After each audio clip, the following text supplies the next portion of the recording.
Hello friends, welcome and welcome back to my YouTube channel. अगर आप लोगों ने मेरा पिछला वीडियो देखा होगा तो मैंने बताया था कि मेरी दादी की तबीयत बहुत ज़्यादा ख़राब है और दुर्भाग्यवश ऐसा हुआ कि इस बार वो नहीं बच पाई और गुज़र गई।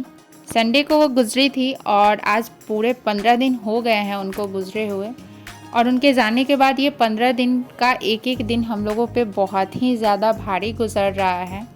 इसलिए मैं वीडियो नहीं डाली क्योंकि मैं मायके में थी, यहाँ नहीं थी, मैं अपने ससुराल में नहीं थी। थंबनेल देखकर आप लोग सोच रहे होंगे कि ऐसा कैसे संभव है, तो उस बारे में बात करने से पहले मैं आप लोगों को बताना चाहूँगी कि हम लोगों को दादी से इतना प्यार क्यों था या इतना क्यों जुड़े हुए थे हम लोग दादी से। तो इस दुनिया में ना कोई भी रिश्ता ना बिना मतलब का या बिना स्वार्थ का नहीं है, और वो स्वार्थ कुछ भी हो सकता है, प्यार हो सकता है, पैसा हो सकता है, कुछ भी हो सकता है। मेरे पापा किसान हैं, जो कि बहुत ज़्यादा खेतों में खेती नहीं करते हैं, बस थोड़ा सा अपना खेत है जिसमें खेती करते हैं, अपने खाने लायक अनाज होते हैं उसमें। और मेरी दादी को पेंशन मिला करती थी। तो जब से होश संभाला है, जब से होश हुआ है, उस टाइम से लेकर शादी तक की जितनी भी ज़रूरतें हुई या पढ़ाई लिखाई में जितने भी खर्च हुए वो सब दादी ने किए। और कभी भी किसी चीज़ की ज़रूरत हुई और दादी को बोला कि ये चीज़ चाहिए, तो दादी ने कभी मना नहीं किया किसी भी चीज़ के लिए।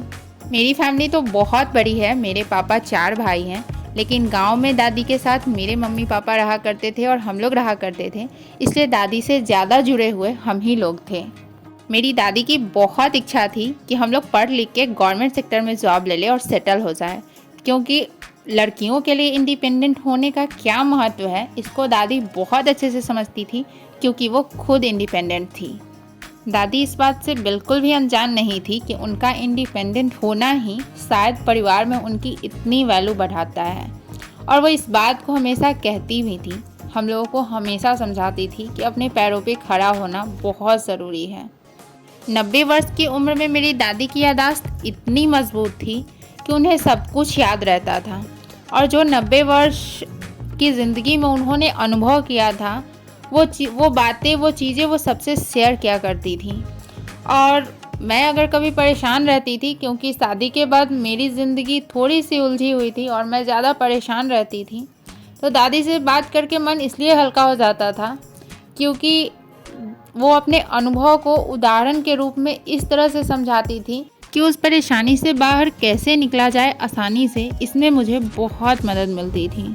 शादी के तुरंत बाद से ही मेरे ऊपर जिम्मेदारियों का कुछ ऐसा बोझ रहा कि शादी के 5 साल हो गए, लेकिन शादी के बाद कभी भी अपने मायके में 1 महीने तो क्या, मैं 15 दिन भी लगातार अच्छे से नहीं गुजार पाई। इसलिए दादी से ज़्यादा बात, घंटों घंटों बातें ना सिर्फ फ़ोन पे ही हुआ करती थी। और वो चीज़ें उनके ना रहने के बाद हमेशा मेरे दिमाग में चलती हैं अभी भी, कि दादी कहीं जहाँ भी है वहाँ से मुझे फ़ोन करेंगी और मेरे से बात करेंगी। काश ऐसा हो पाता कि दादी फ़ोन करती। और जब इस तरह की चीज़ें हम सोचते हैं ना, तो वो कहीं ना कहीं हमारे अनकॉन्शियस माइंड में बैठ जाता है, जिसे हम सपने के रूप में देखते हैं। तो कल जब मैं सोई हुई थी दिन में, तो मुझे ऐसा ही सपना आया कि मुझे दादी ने फ़ोन किया और बहुत देर तक सपने में बातें हुई, और वो इतना सेटिस्फाइड था ना कि ऐसा लगा उठने के बाद मुझे हर चीज़ याद रही, और ऐसा लगा जैसे सच में दादी ने फ़ोन किया है और बहुत सारी बातें की। मैं उनसे पूछ रही थी कि क्यों चली गई, इन सब के बारे में बता रही थी। तो ऐसा रियल तो नहीं होता है, लेकिन कहीं ना कहीं मैं सोचती हूँ, ऐसा सोचती हूँ अंदर से कि मुझे फ़ोन करेंगी दादी, और इसीलिए मुझे ऐसा सपना आया। और लेकिन सपना आया वो बहुत सेटिस्फाइड था, मुझे उससे बहुत संतुष्टि मिली।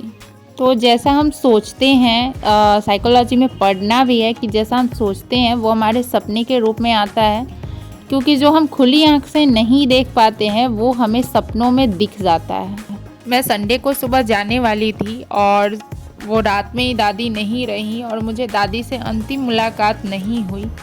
इस बात का मुझे बहुत अफसोस रहता है कि मैं सैटरडे को ही चली गई होती, लेकिन मैं नहीं गई क्योंकि मैं फ्री नहीं हूँ। बच्चों की जिम्मेदारियाँ हैं, उन्हें कैसे मैं अकेले छोड़ के चली जाती, इस वजह से मैं नहीं गई और मुझे दादी से अंतिम मुलाकात नहीं हुई।